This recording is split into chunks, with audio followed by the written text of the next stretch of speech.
Well, good morning, good evening, good afternoon, wherever you may be. I'm Jeffrey Darty, your friendly neighborhood Christian whistleblower. Welcome to the Gospel Truth channel. Very, very special night tonight. I hope that you brought your paper. I hope that you're ready to take some notes. I'm very happy to have with us tonight the editor of UNICUS magazine, Mr. Robert Stanley.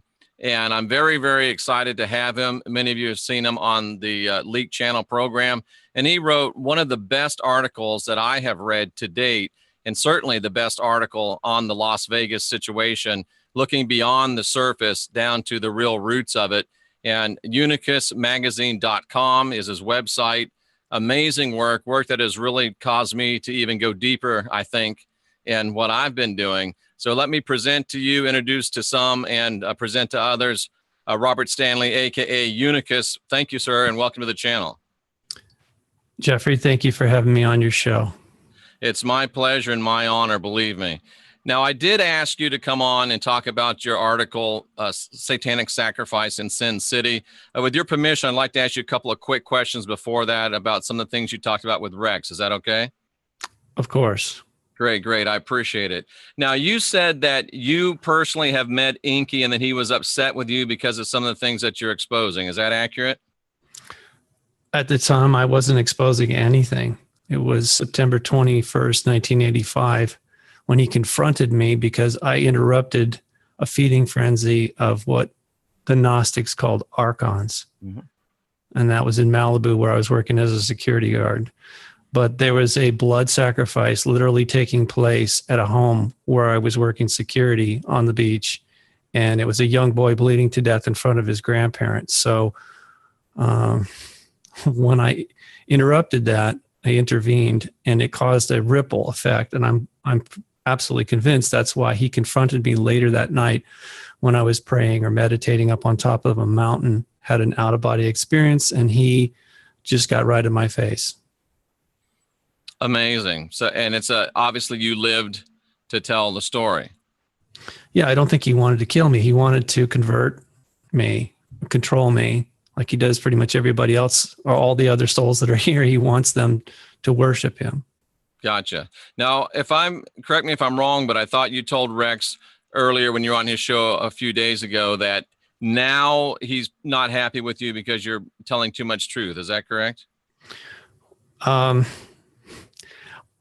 I said was, when we're talking about the matrix that he created, that Enki created, yes, I know that he and his minions are very unhappy with the fact that I'm exposing this final level of understanding, because what it does is, for souls that are awake, this finally gives them the realization that they have always had the option to leave.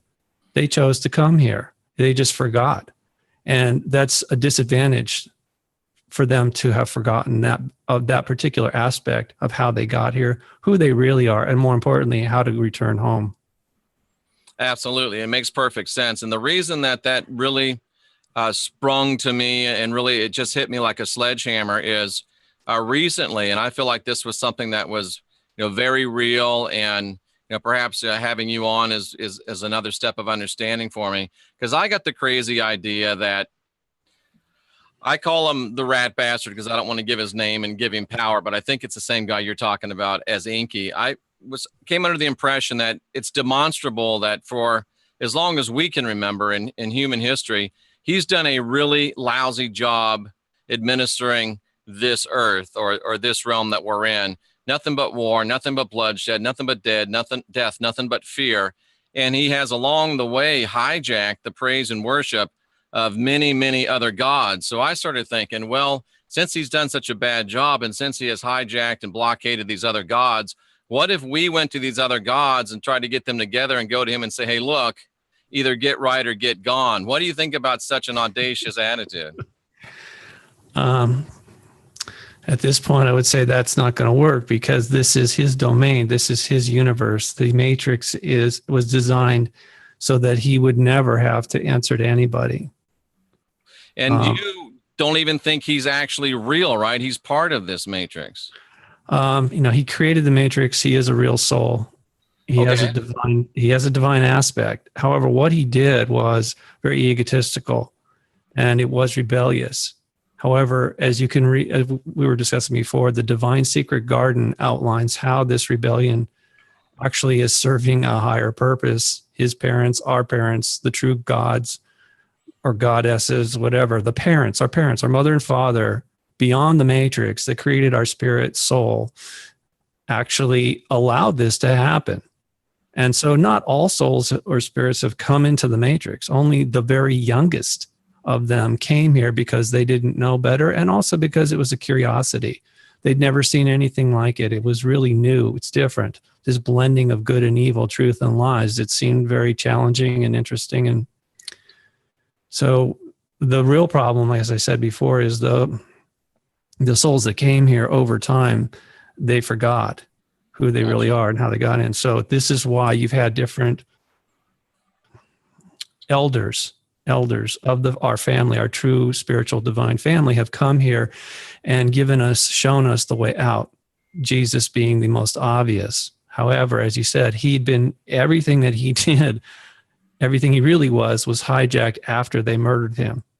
Absolutely.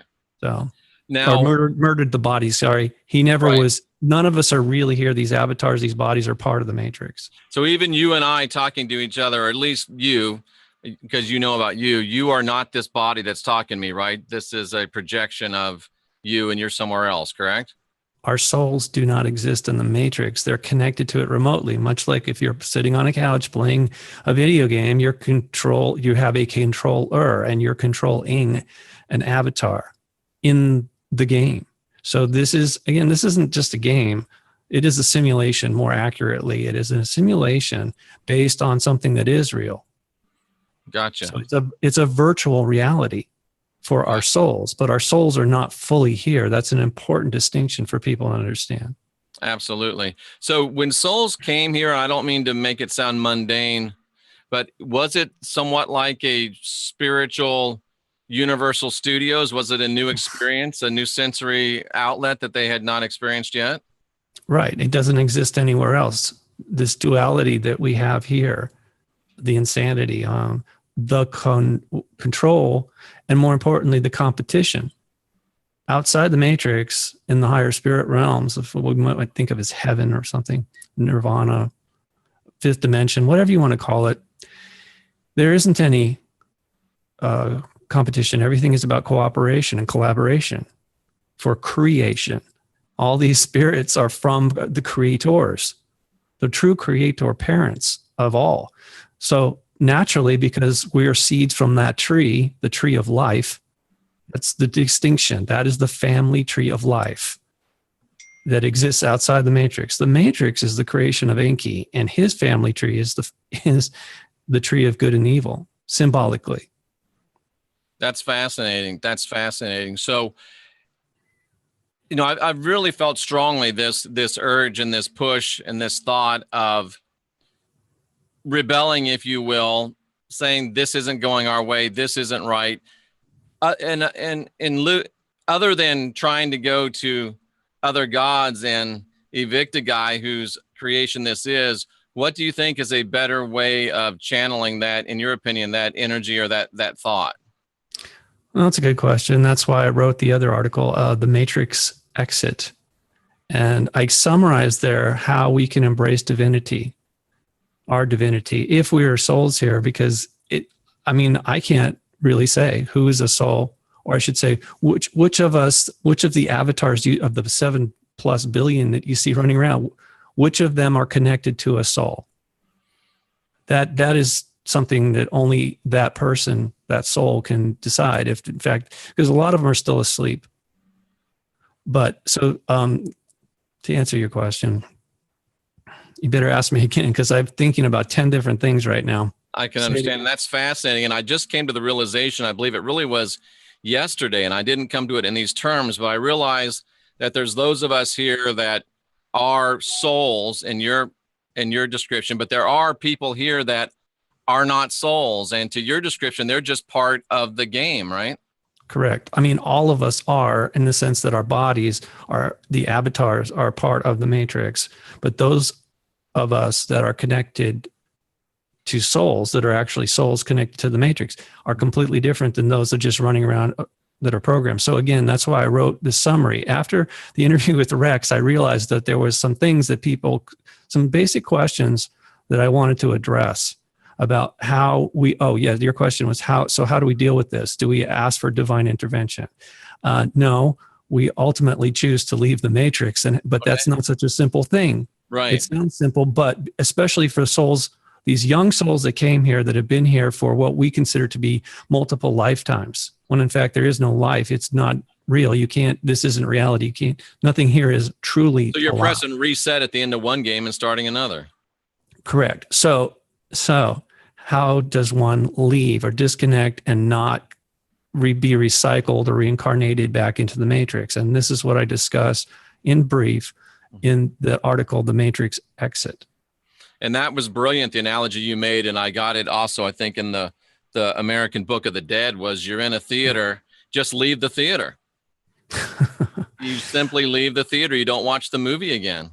I know, but see, the problem is some of the souls that have been here so long watching the movie, they believe that that's real. That's the problem. This was one of the great analogies or lessons that we learned from the movies of the Matrix, is that what you believe is what you become. So, and ultimately, this belief that the Matrix is real is what keeps us here. Now, this is important because Enki and his crew know that once the last soul leaves the Matrix, it will no longer serve a purpose and it will cease to exist. And he and all the others who really are souls who have been administrating this madness will ultimately have to go somewhere as well. I don't know if they'll return to the higher realms or not. Maybe they'll just hang around in lower realms and figure something else out. But the Matrix as we know it will no longer be a soul trap or a classroom or a simulation. It just won't exist. There's no purpose to it. It's sort of like if, Disneyland, if nobody came anymore, the park would just, it would cease to exist. Eventually it would just collapse because there'd be nobody going. There'd be no money to fund it. I'm from Florida, and there was a place when I grew up as a kid that was called Six Gun Territory. Loved it. It was like the Old West. You'd go there and there's cowboys and Indians and the whole thing. And it was my favorite place to go. But guess what? It no longer exists. Why? Because there's no purpose. People quit going. Sure. Right. So there you go. Yeah. So there's people that have souls that are in this matrix. They're not here, but they're playing a game I'm a soul outside this matrix, hopefully, and this is the game I'm playing. And there are other people in this matrix that are not souls outside of it. They're strictly players in the game. They're programs, sure. Like whenever you play a video game, you have competitors. Right. Right. Even if let's just say you're racing, you have the other cars around you are not, sometimes they could be people connected to it. If you want to do that, you play multiple players.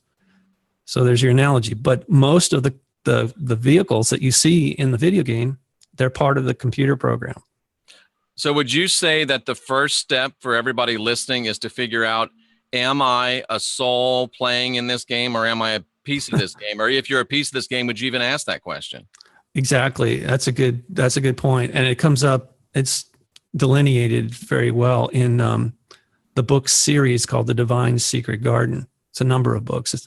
But in any case, yes, that's one of the indicators that a soul is connected to a so-called body here in the matrix, is if that individual is concerned about spiritual matters and is doing something to improve themselves or help others, be of service to others, or it's just awake. You can tell when somebody's truly asleep. They just go with the flow. They don't question anything, and basically they're told what to do, and they do it without question. So that's an indicator, but that's not proof, because here's where it gets tricky: is that could also be a soul that is basically sleepwalking, that they've forgotten who they are. They believed everything about the matrix so deeply that they just go along with it.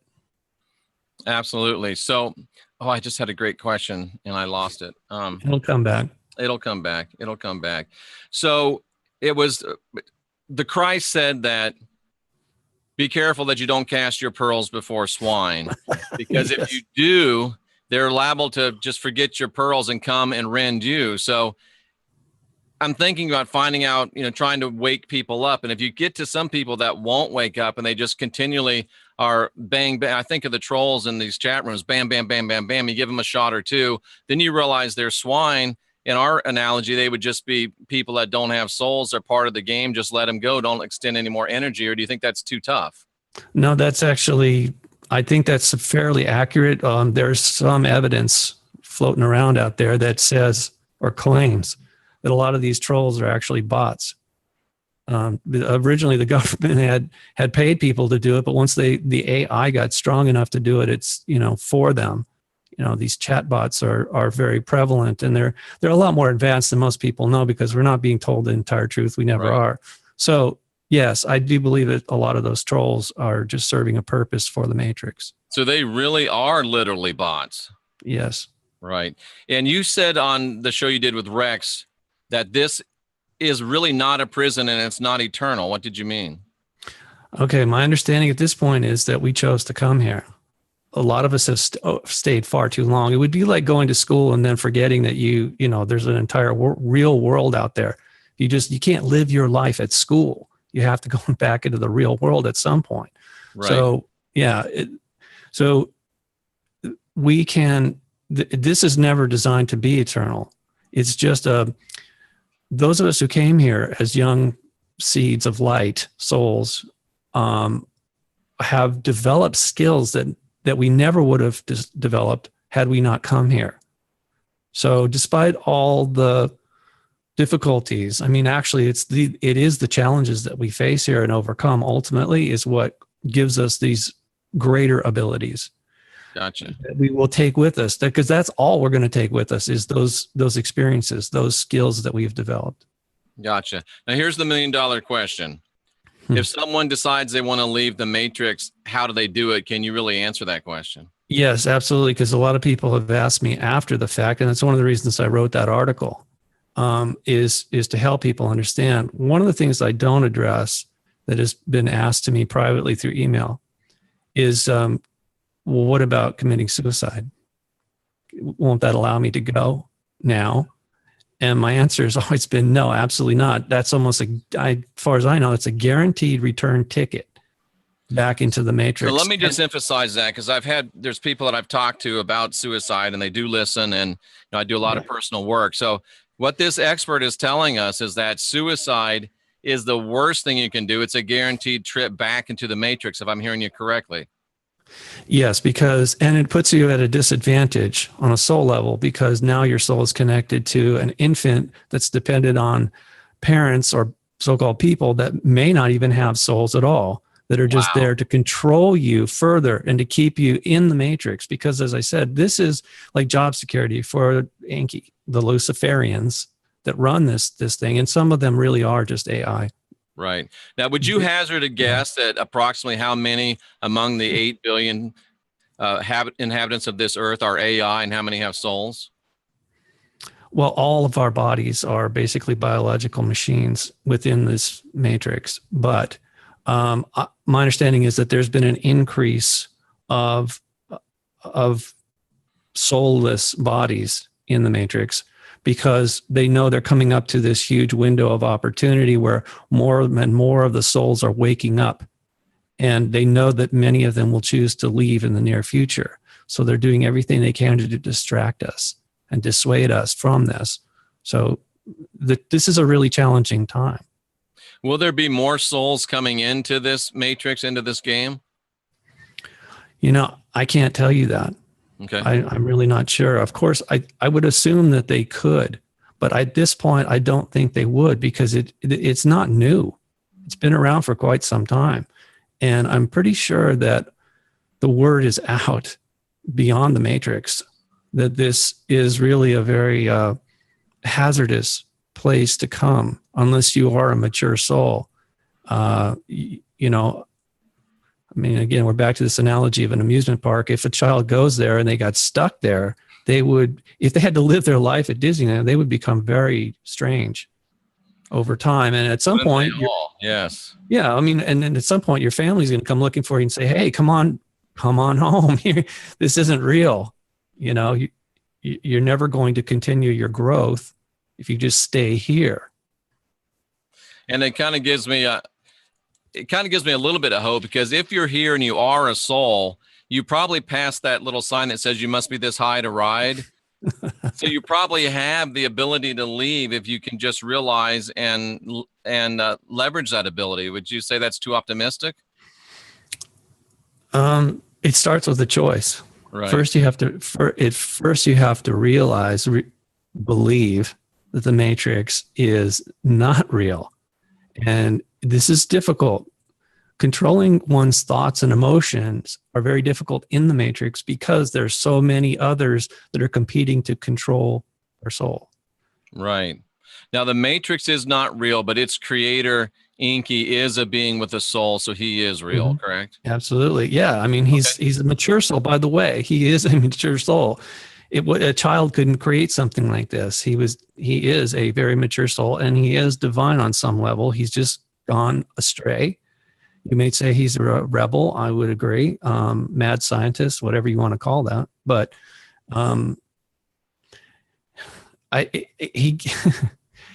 he is very skilled at confusing us.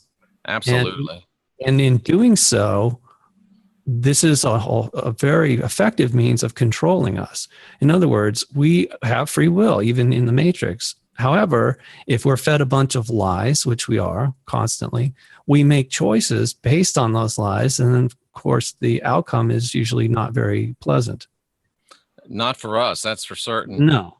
Now, we hear a lot of things these days from people that are into scaring people, and people that are buying this hook, line, and sinker, talking about the time of the end. And you hear a lot of references fairly recently about, like it was in the days of Noah. And you said something to me in the earlier. Ask me about Noah. Yes, because we need to discuss this. Noah was a demigod. He's a hybrid. He was one of Enki's. I smile because I went on a limb and taught that, and a lot of people gave me crap. But see, I'm not the only one, guys. Okay, yeah. Well, I mean, I'm not. This isn't my opinion. This is based on a research of the available public record. I agree 100%. Okay, so there are accounts of Noah when he was born looking very strange and acting very strange. In fact, when I first read the account, my head just went crazy because I was like, oh my God, that sounds like Enki. He had the eyes of a crocodile, at least. Maybe they were luminescent. His skin was maybe scaly, surely white. Radiant. They said he was glowing. Yeah. I was like, wait a second. Only people like Enki have that ability. And the father fled. And so anyway, it would make sense why when the so-called flood, the great flood, that why Enki would have spoken to Noah and instructed him. It wasn't Jehovah as we know it. It was Enki. And this is important because the bloodline that he crafted here has this issue of being satanic or Luciferian, right? Everybody after the flood supposedly was descended from Noah and his immediate family, which means that all of us at that point would be purely Luciferian, as if it wasn't before. But see, this is the problem with the narrative that they are constantly throwing at us. It is good and evil. It is truth and lie. But it's an important distinction for people to understand, because the way they set it up, the good cop, bad cop routine that they're playing, Lucifer is actually the good guy. Whereas the bad guy is Satan, who is actually either an aspect of Lucifer or possibly one of his sons. I prefer the latter. It makes a lot more sense to me. That's a powerful analogy. So, yeah, that's tremendous stuff. Anything else you want to say to us on that score about Noah? Well, it was all a setup to consolidate his power over us, over our souls. I mean, or I should say the control. It's a power trip. Sure, it's an ego trip, but it is serving a purpose. And this was really very liberating, eye-opening when I finally came to that realization after reading the book series of Divine Secret Garden. It actually started to make sense to me that, see, because here's my conundrum about it. Okay, look, if there is a benevolent, loving God or goddess or creator, parents out there, why would they permit all this to happen to their children? It didn't make any sense to me whatsoever. It seemed as though God or the gods were psychotic. And why should all the children suffer from that? It doesn't make any sense. So ultimately, I came to this awareness that this is being permitted, and we did choose to come here. This is the analogy of the garden, right, where Adam and Eve participate. They freely choose to partake of the fruit of the tree of good and evil. And in so doing, their eyes were opened and they became like the gods. Well, they don't tell you which gods, but I'm telling you, it was Enki and his family tree. That's what we became. We were like adopted into his crazy world that he created. And that makes a lot of sense when you start thinking about things like Las Vegas taking place. Fantastic article you wrote about a very difficult subject. I think it's probably the best thing that I've read on it. Let me just turn the floor over to you and have you walk us through your satanic sacrifice in Sin City, if you would, please. Sure. Well, I mean, I wasn't planning to write that article at all. It was weird. I just saw a picture of where the event happened. And then I realized, wait a second, how could they not miss that fact that the actual killing went down directly in front of an obelisk, a sphinx, and a pyramid? I'm going to show that to the people right here. Oh, okay, good. Yes, please. Yeah, there's the picture that you have on the article. Right. It starts with that, but then go to the next one. Okay. And then you can actually see it much better. But I got to that point, I was thinking, wait a second. In fact, I think you may have used this picture as well in one of your presentations. I may have. In any case, that is right there is so obvious to me. At least when I first looked at it, I thought, okay, they're using magic. This is a distraction. They want everybody to focus on the Mandalay Bay when in fact this was a satanic sacrifice that had transpired directly in front of these Egyptian. They're not even artifacts. They're styled after it, but this is a modern temple of Set. If you look at it, Mandalay Bay is way over here. Yes, we're being told the shooter was at Mandalay Bay, but really the entire area is directly in front of not only the pyramid like the Great Pyramids, but also a step pyramid as well. Yeah. Not only that, behind, we can't see it here, but if you were to go straight down from this perspective, that McCarran Airport, that's where the flights to Area 51 go in and out of Las Vegas from. That's exactly right. I lived in Vegas for a few years. And it's even funny to me that you got Mind Freak Chris Angel overlooking the whole thing. And not that he is any of that, but it's just the imagery. Well, yeah, I mean, and right. And when I saw that, it triggered me into thinking back to, that's exactly what Enki looked like, more or less, with this radiant glow around him, sort of floating in this otherworldly thing. So, yeah, and that is a part of the article and the revelations that I. Let us remember that during the attack, that big light beam was coming up out of the pyramid as well. So it always is. Yeah, that's what lux or means. Lux means light. So they're beaming this light up into the heavens for the gods, whatever. So this is not accidental, and all that stuff it's not even symbolic. It's part of their occult practices. I actually found somebody talking about it on the internet that was claiming to be a satanic, Luciferian, whatever, that they would go there December 24th to celebrate one of their high holidays of debauchery and stuff. I mean, it's just like, but although it started with that for me, I kind of felt in the back of my mind there was something I had heard about that name Paddock. And can I ask you point out one more thing? People don't know this, but I know from living in Vegas. Just over here sits the MGM, and facing right this way is a great big, huge golden lion. Mm-hmm. I don't know if that figures in, but there's a great big, huge golden lion, like a story and a half tall, facing right over this way. Does that? I don't really know. Okay. No, I'm not sure. And I know a lot of people think the Sphinx was originally a cat, but it wasn't. It was an Anubis. It was a dog. Okay. Well, I'll shut up and let you go. I'm sorry. No, that's all right. No, that's all right. It's fine. So what happened though was that as I started to go down this rabbit hole, I realized that there was something about the name Paddock. So I looked it up, and I found out it wasn't just a name. It's actually a word that is, in American language, it is what we call a corral, where you herd animals into for various purposes. So in fact, where the concert took, the Harvest Festival, it was a paddock.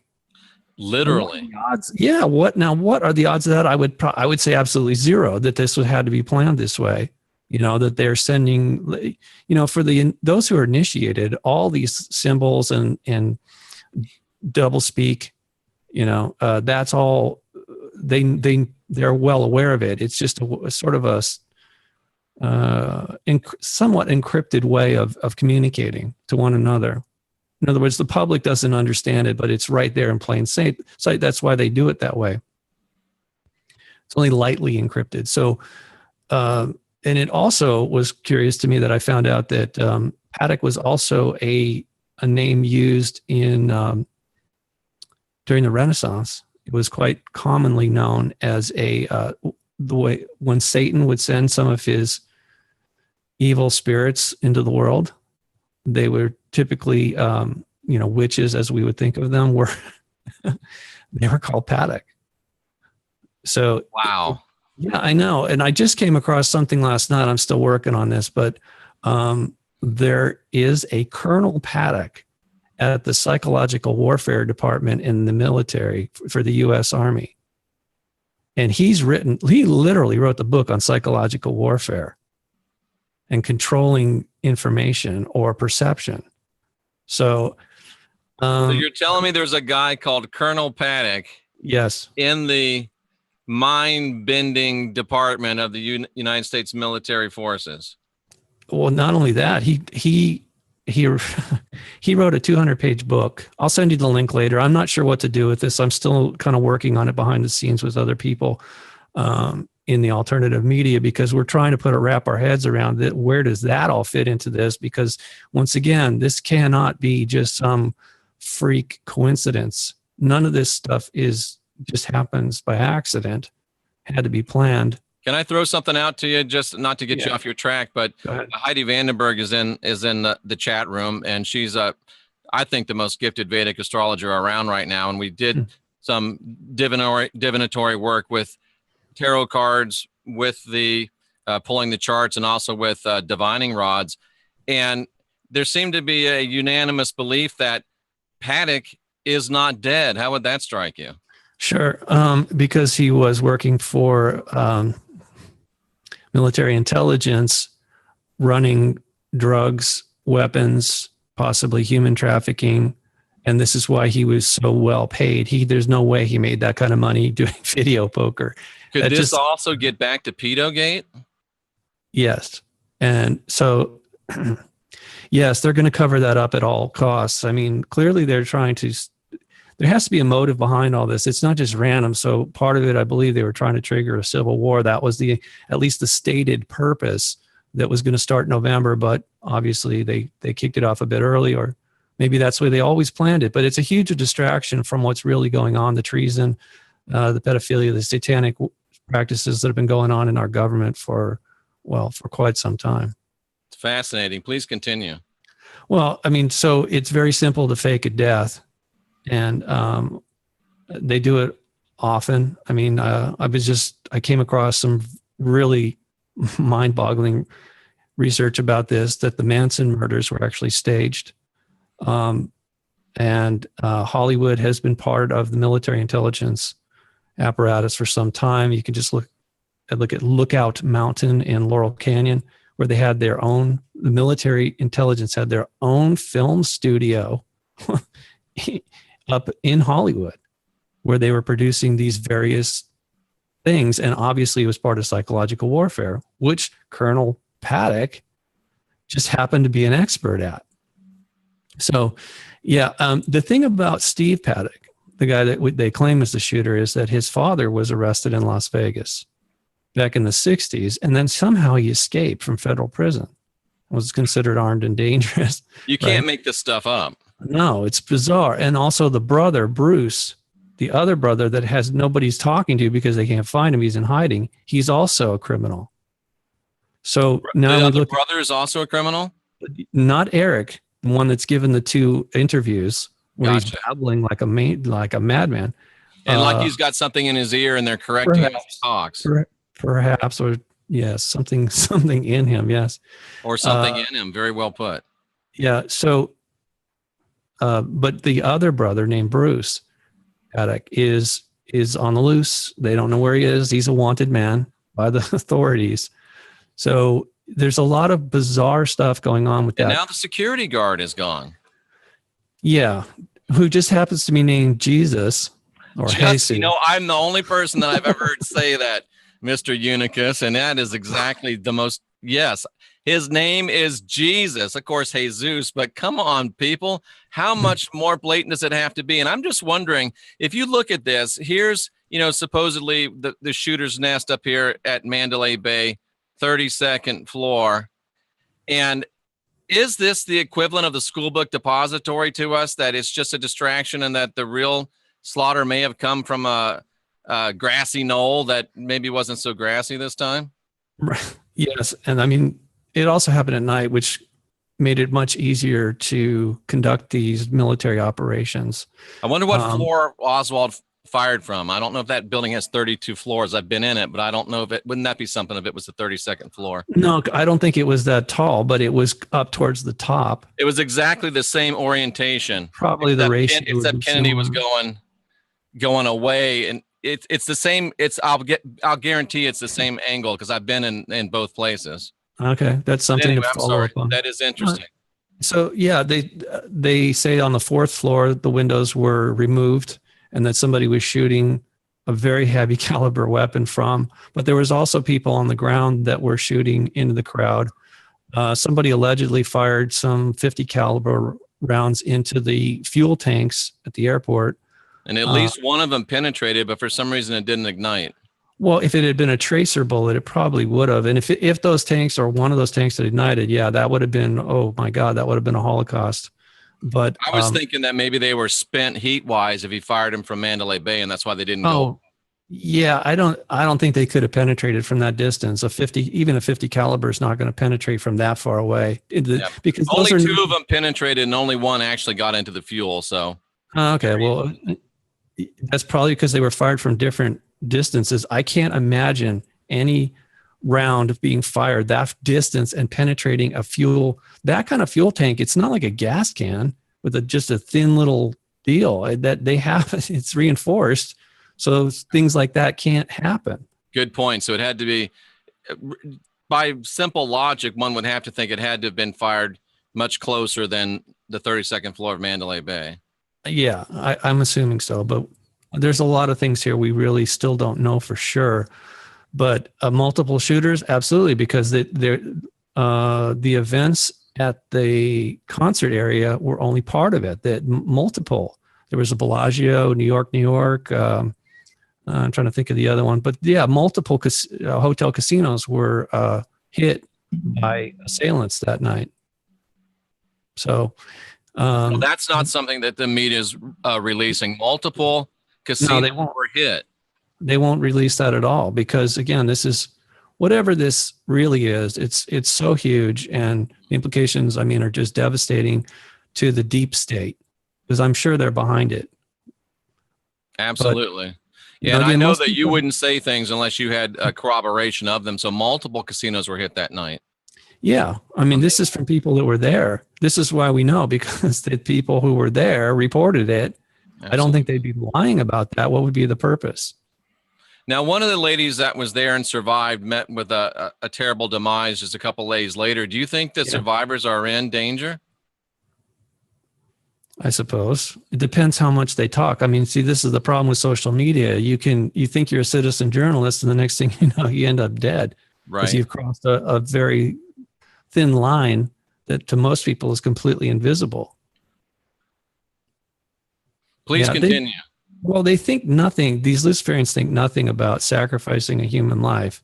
However, I mean, the other big controversy is: did everybody at this event die, or was it staged? And obviously, people died. Could it also have been partially staged too? Yeah, I suppose that's what they do with false flags. I mean, this is the Manson family. I grew up with that, and it freaked me out. I really thought that was all completely real. Up until just a few days ago, I was reading through this research and I went, oh, okay. So they faked the moon landings. The same guys that faked the moon landings also faked the Manson family murders because they had a purpose, which was to control the population through psychological warfare. They wanted to scare everybody away from the counterculture. It made the hippies look like a bunch of raving satanic lunatics. And, or communists, whatever you want to call them, they were considered the enemy. So they had to destroy that. And they did it in part through this theater. And please allow me to restate what you stated and what I believe 100%, and what other researchers like Jay Campbell and John D'Souza have said. People really did die in this massacre. It really was a massacre. Real people did shed real blood and did lose their lives. So please don't lose sight of that fact, and please send your good intention to the families and people that were lost. But don't let it allow you to think, oh, people did die. Everything that the news media is telling us is real, because both of those are not true. People did die, but we still are not getting anywhere near the whole story. And tonight, Robert Stanley, aka UNICUS, is taking us through what I think is the best piece of journalism on the things that lie beneath the surface on this attack. We're talking about the satanic sacrifice in Sin City. Please continue, sir. Okay, so Sin is just another name for the moon god, which I believe it was one of Enki's many, many names that he's gone by over time. But this particular sacrifice isn't just to see the blood flow. It's a way of ensuring that those souls that were taken out at that time would ultimately be recycled and brought back to the matrix under circumstances that are not to their advantage. So granted, that wasn't a huge number of people as, like, say, 9/11, although they're calling this a new 9/11 just coincidentally on Route 91. Just coincidentally. Nothing to see here. Move along. Yeah, right. Well, these are just synchronicities. It's just a way of paying attention to this thing. They always repeat themselves, by the way. These guys don't have a plan B. This is the thing about the Matrix, is it's very transparent once you know what you're looking at. It doesn't really change much. So, and that's why for me, when I looked at this picture, I was like, wait a second. All the wheels started clicking in my mind. I was like, hold on. And it just it was like a dominoes. They just started clicking down the line. And I was like, oh, gee, here we go again. So now I got to write this article. UNICUS, do you make anything of these two towers standing right here? You got it. Oh, that's two towers. Yeah, that's interesting. Just on Route 91. Right, a stone's throw. I mean, that's a choked up 9-iron from the stage. Huh. Nope, they were going to build a great big thing like in London, the big eye, the Ferris wheel ran out of money. But these are, I want to say they're 14 stories. They're tall. They're tall. They're very tall. And they're still, and they're concrete pillars. And up the top, they almost look like torches because there's a bunch of rebar sticking out of the top of them. Huh. Okay, so then technically that would be a tuning fork. Ah, wow. That's what this is. I mean, that's what it is. It's a tuning forks. Yeah, very interesting, because resonance is a part of reality. Everything is patterning of waves, and you can control that through these various, by projecting various wave patterns out. Let me say DJ Ransom is the one that pointed those out to me. Oh, interesting. That's a good catch. I'm surprised I didn't see that before. Thank you. This is the thing. When I wrote this, I was like, how long do I sit on this? Because I know that there's more. It's sort of like a snowball rolling down a hill. Like that piece of the puzzle I found last night. I was like, oh my God, I could barely sleep. I'm like, wait a second. Come on. how many times I got to keep adding to this, but it's going to keep going until it's done. I don't know when that's going to be, but that's a good find. So yeah, part of this, as I say, there's the main motivation for doing this stuff is order from chaos. That's the Masonic practice, which is Luciferian at the core. Not everybody who's a Mason is a Luciferian, or knowingly. They don't knowingly support the Enki being the grand architect of the universe, his universe, the Matrix. But he is that. I mean, honestly, like when you see towards the end of the article there, something I've been sitting on for a long time because I didn't know what the proper context was. You want me to go down?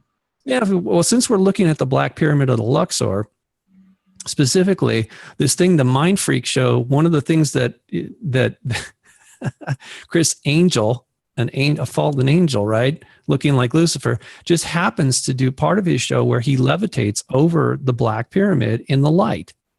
Now, I was there when he did that stunt, when he levitated over through the beam. And I mean, I'm sure it was a stunt, but it sure looked real. Yeah, it better. Otherwise, who's going to fall for the trick, the illusion, right? But here's what's not. He also walked on water in the pool at the Luxor as well. Oh, good. That figures. So if you scroll down just a little more, okay, keep going. Yeah, that's where Chris Angel floated over it. But I've actually got a picture of it. If you just go a little further of him, yeah, Lucifer is definitely part of this. But keep going. Right, so yeah, here's the Mind Freak show. You see him doing his little presentation. Even the hands have light in them. So and only one eye is shown, and he's wearing a solar cross, which is the symbol of Lucifer. Absolutely. In the Matrix. Keep going. Yeah, there's what the Matrix looks like. There it is. Cross. So there he is floating over the thing, right? Mm-hmm. So I just go a little further. Okay. Because everybody's seen this already. It is. Wow. And that is a Masonic symbol, right? Everybody knows it is. And in a Masonic temple, you've seen that before. And so that is the all-seeing eye of Lucifer, overlooking his creation. This is symbolic of the Matrix, and that's what a pyramid really, really symbolizes: is the tree of good and evil. It's not a tree. Can I ask you a question, which I don't mean to throw your theory off or anything? I don't think it will, but I think it speaks to. Well, I've met Chris Angel on a couple of occasions, and he's not an angel, but he's not the biggest jerk in the world either. He's a fairly decent guy. He's done some things that but. He was very nice to me, very courteous to me, and he's not a complete, satanic, horrible person. And you don't really have to be leveraged or used by these people, do you? No, absolutely not. It's just a gig. I mean, this is how he earns his living, is creating illusions. But does it serve a higher purpose within the Matrix? Of course. Is he being rewarded for it? Yes. Absolutely. No, you don't have to be. As I said, it's good and evil. And I've seen other shows about him, and he's not a really wicked guy, but he serves a purpose, a very important purpose of, because entertainment, people lower their guard. They don't think anything really is nefarious going on there. And these symbols or icons. It's like a brand logo. This is the freaking logo of the Matrix right here. This is Lucifer's logo. He's the light bearer. It's one of his titles. So there he is over his Matrix. Boy, it looks eerily similar. Well, because and notice the Christ-like pose. Exactly. Whereas before he looked exactly like Lucifer to me. I mean, this is like that whole, because that's what he looked like. That just gave me chills. Yeah, I mean, I try not to dwell on that too much, but yeah, it's a reality. That's just part of how he presents himself, and because that's what our souls really look like. Without the trappings of all this, our souls are these radiant, almost like a luminous egg, or what I call a seed of light. So this is almost like us in real time, kind of, sort of, in a way. Yeah, I mean, if you want to see what a soul looks like, I have them posted on various parts of at the bottom of my web pages, but also in the Matrix Exit, I show you right there what a soul. I did a graphic representation of what a soul really looks like. UNICUSmagazine.com. Yeah, it's in the front. You can find it real easily. So, but this is interesting because this is only half of what we're looking at there is a sigil. The dollar bill is actually a magical instrument. So the so-called Great Seal is you're supposed to combine the two. Like when you fold the dollar in your wallet or in your pocket, those two things touch, and it becomes. You can see a representation of it. What that is a what they call a magic sigil, the seal. The sigil literally means seal. So this is something that a magician would use to conjure a spirit. And each and every one of us does that across the earth, maybe trillions of times every day. Well, yeah, the $1 bill is not as important as it used to be, but but it does serve a purpose. I'll tell you the truth. I see a whole lot more of them than I do the $100 bills. Well, in America, you would. I mean, here in Hong Kong, we don't see that many gotcha. $1 bills or even bills in general. And like I said, it's only that one bill. $1 bill has that Great Seal, but it used to be on the coins. Anyway, the point is the one you start with the one. That's the foundation of all the dollars. So, right. So, this is truly a revelation that I think is about time that someone finally put it out there in the proper context. Absolutely. And am I reading into things too much, or does this kind of look almost serpentine? Well, the whole thing coming out and stuff, maybe. I don't know. Well, okay, but there's more importantly, the other side of the seal, the other half of it, I should say. You can scroll down. I'll show it to you. It's probably all I was easy. going to say is the picture on here. Yeah, you see, it was already there. That's called a capstone or a ben or a pyramidion. You see that bird? It's representative of the phoenix. And if you know anything about the phoenix, it comes to the end of its life and it bursts into flames, and from the ashes it rises again. And this is symbolic of the matrix, how Absolutely. It was designed to be reset again and again. But please continue down. That's somebody from Italy wrote, or they scrolled this out. I thought that was Chris Angel going over that lecture. Yeah, very similar. But you notice that the light is coming from his eyes as well as his hands, like Chris Angel's was on the picture similar. Facing the Harvest 91. He's got the light out of his hands. Yeah, but Chris doesn't have it coming out of his eyes. Correct. But in any case, that's very, very close to what Enki looked like when he confronted me. Please continue. He looks a lot like what people think Jesus looks like. That's exactly right. That's why I was confused when he came up to me looking like that. I asked myself, I wasn't even sure he was real or it was real. I said, well, who is that? And he said, I'm the Father. That's all he said. Wow. And then he started laughing at me in a very sinister way. But so that was a clue. That was an important clue. He probably shouldn't have told me that, because that really ultimately gave him away. It took me almost 30 years, but I figured it out. Anyway, keep going, please. And to complete the loop, looks a little like Charlie looked in those days. Charlie Manson, yeah. Who said he was? Yeah, he said he was Jesus. Said he was Jesus. There's the seal. Okay, so it's been modified. I get caught in a wormhole or a rabbit hole pretty easily. It's cool. Squirrel. I understand. So here we go. It's been modified and it just condensed a little bit, but there is a phoenix. That is not an eagle. That is a phoenix. And you can tell by this big thing on the back of its head. It's like a big tuft. Eagles don't have that. Phoenixes do. Right. But they told us it was an eagle because it became symbolic of whatever. But this really is designed to, it's a diagram or a blueprint for a piece of jewelry, a true seal, a physical seal. Okay. A three-dimensional seal could be created from this. You see in the middle there, it's got these what are like a lace kind of thing, but it's actually what it is. It's a hinge. That's a hinge. Those two pieces are supposed to hinge together like this, and then you close it. You can actually see the clasp on the middle, on the outside. There's a clasp. So this is. So you can put it between and squeeze and make an impression. Well, you could do that, but I mean, more importantly, these two sides are meant to be combined. I've known that for years, and then you can scroll a little more and you can see what that looks like.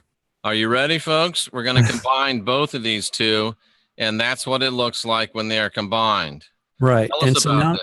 It's a sigil. Well, it is a sigil. It always was, but now it is the complete sigil, because what I've learned is that a sigil is the geometric name or patterning, wave pattern of, like, okay, my name, UNICUS, could have a specific pattern, look, or whatever, like a logo. It is a logo, but it's symbolic, something I'm connected to. So when somebody calls UNICUS or thinks of UNICUS, it connects to me. The same is a very specific frequency, a very specific right. wavelength, a very specific signature. That may be where the term signature comes from. I believe so. So yes. So what you see here is the phoenix inside the pyramid. Both the word pyramid, pyra, actually means fire. It's a house of fire. But in fact, it's actually light. It's not a fire, because our ancestors didn't understand electricity or whatever. They always refer to light as something of some sort of fire, which is not untrue, but in any case, it's misleading.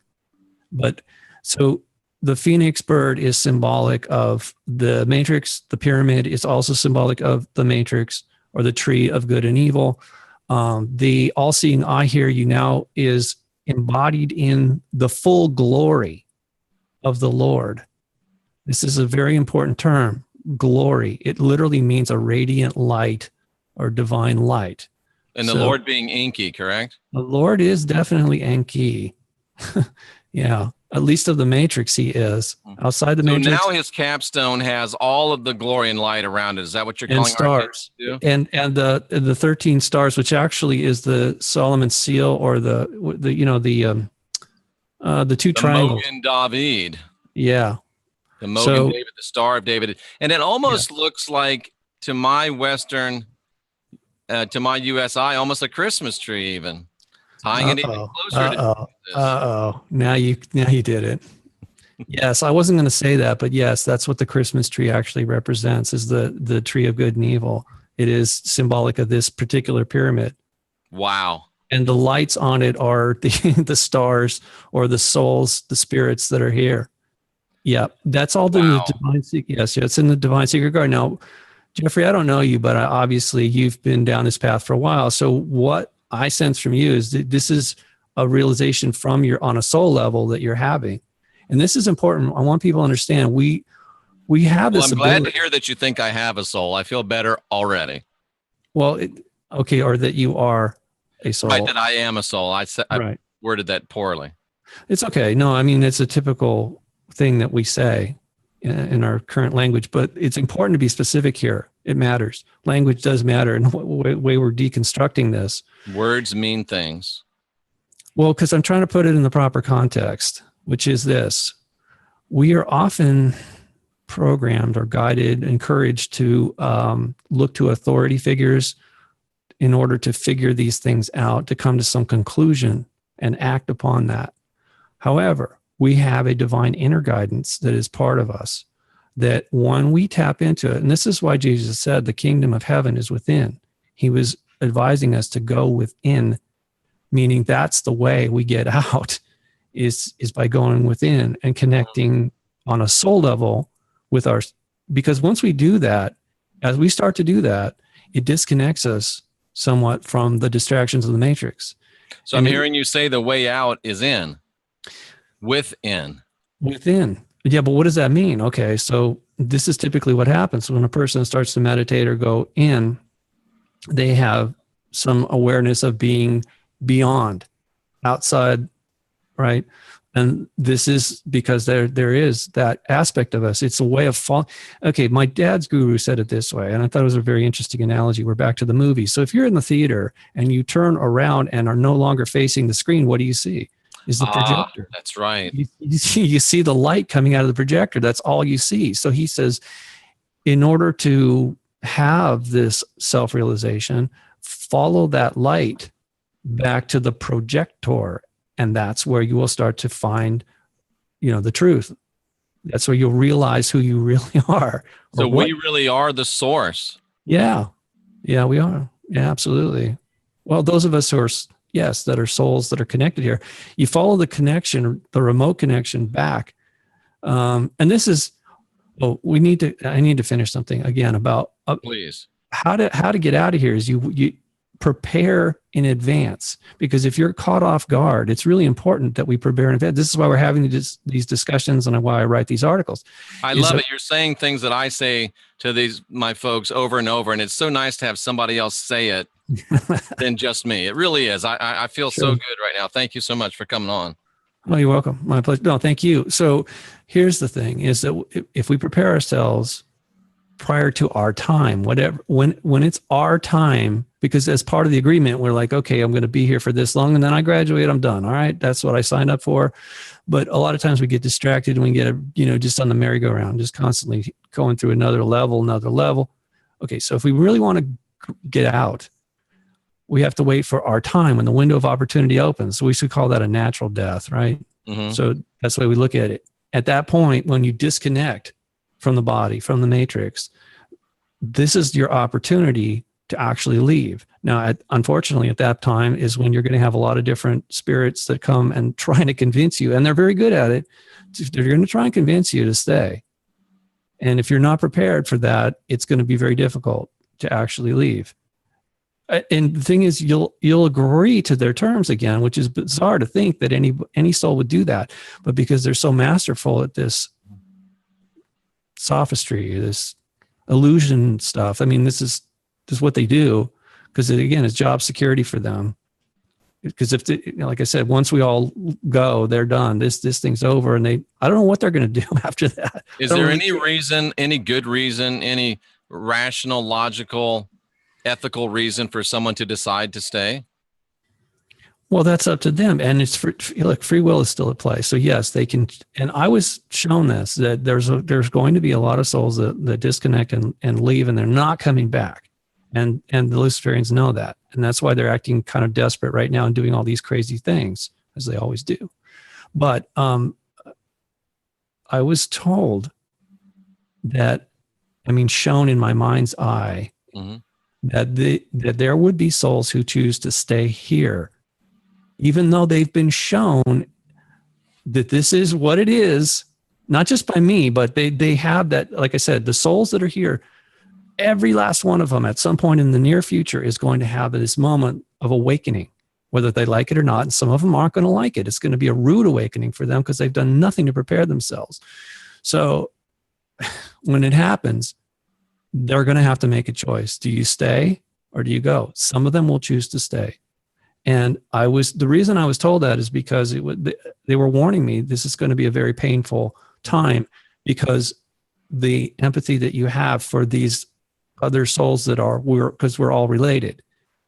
If you're empathic at all, if you're a healthy soul, you're empathic because you're connected to all of creation. And that means all the family.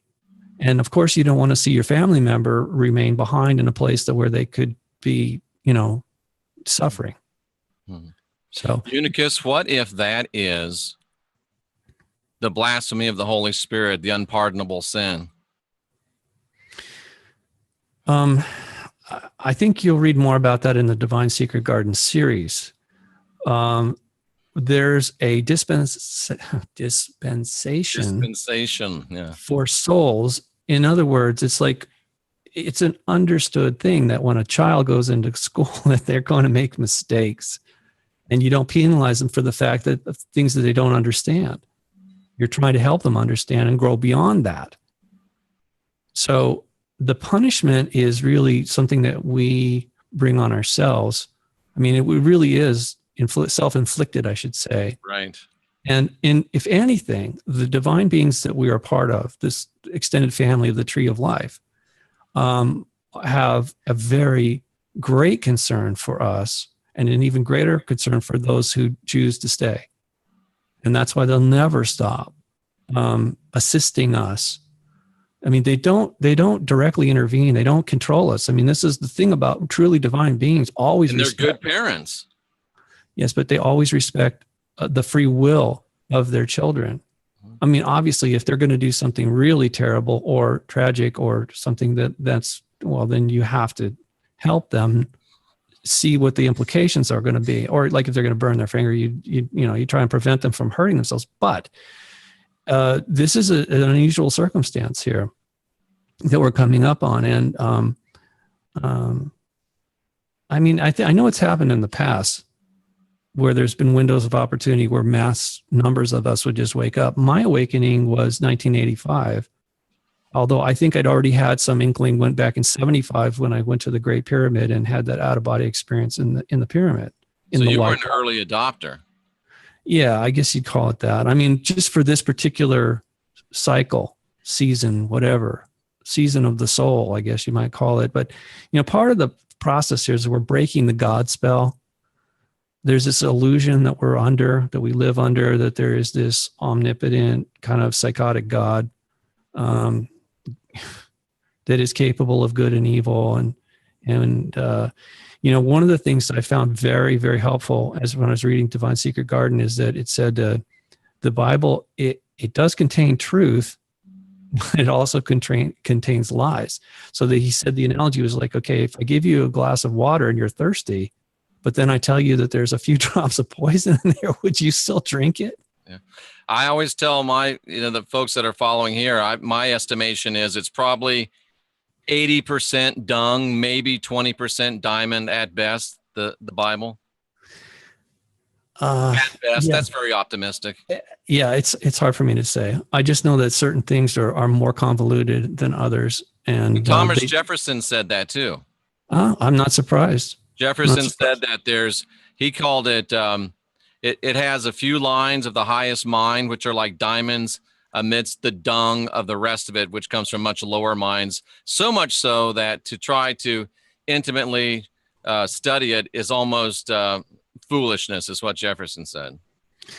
Yeah, it's not contiguous. It's really very fractured, and it's done by design because if you take it literally, it starts to fragment your consciousness. Mm-hmm. There's no continuity of thought, and they want that, a house divided. Yeah. Against. Would it surprise you if I told you the whole New Testament is intentionally jumbled in the order when they know when the books were written? They're completely jumbled just to keep us fragmented. Yes, no. Boy, you're turning lights on in my head constantly, UNICUS.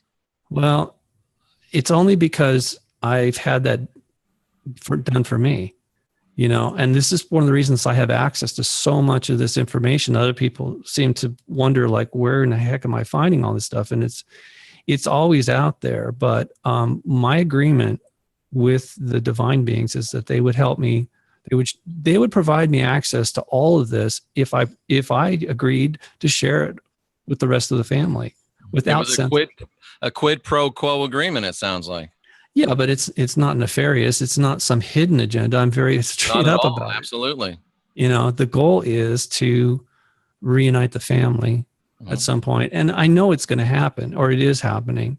I mean, you know how I'm absolutely sure of what's going on, how I take the pulse of what's, because you can't get it from the mainstream news. Obviously is full of it, but even the alternative news media is a little bit weird.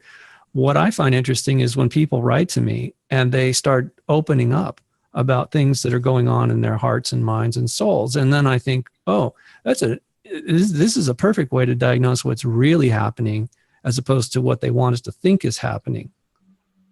Very well stated.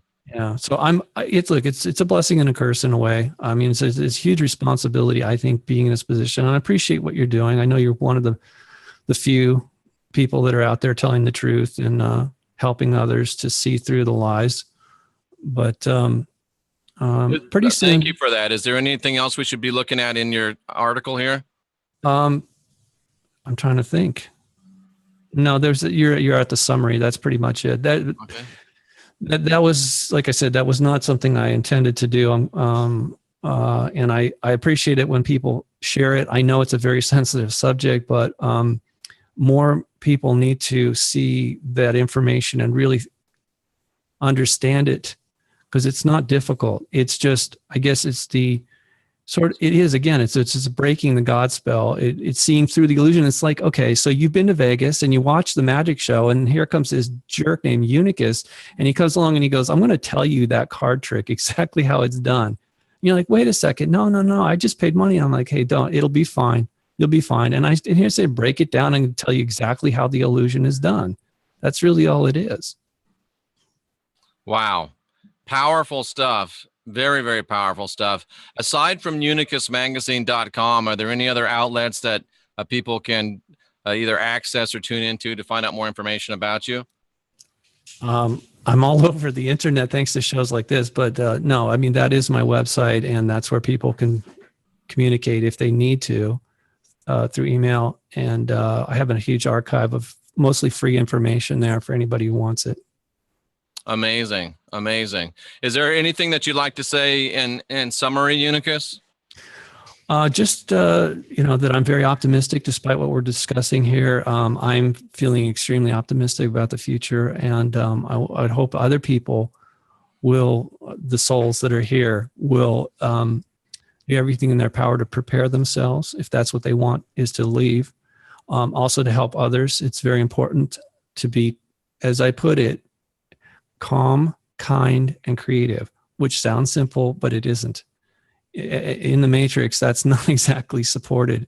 But these are things that are, why is it important is because it changes our vibratory pattern, the energy around us. It displaces the darkness, the evil. And just like a boat displaces water. More importantly, it's contagious. We know this, that these patterns, these resonant patterns of what we could call good or divinity are contagious. So being of service of others in that pattern, like I said, of being calm, kind, and creative, it changes the energy around us, and it affects positively people, other souls that are here. So it sounds like you're echoing those great American philosophers, Bill and Ted, when they said, be excellent to each other. Oh, man. Yes. Thank you so much for being with us. If you'd stay there right there for 1 second so I can say goodbye to you after we say goodbye to these nice folks. I always salute each and every one of you that's here seeking after truth. Thank you so much for tuning in. I'll get back to the chat room after I say goodbye to Unicus and answer some questions. As always, folks, stay fearless, unindoctrinate yourself, guide your own spirit, be your own guru, master your own ascension. And I'm Jeffrey Daugherty, the Christian whistleblower. Ask yourself, has the world gone crazy, or have you? We're just here to try to help you answer that question and decide what to do next. And we will see you again real soon. For Unicus, I'm Jeffrey Daugherty saying thank you and good night.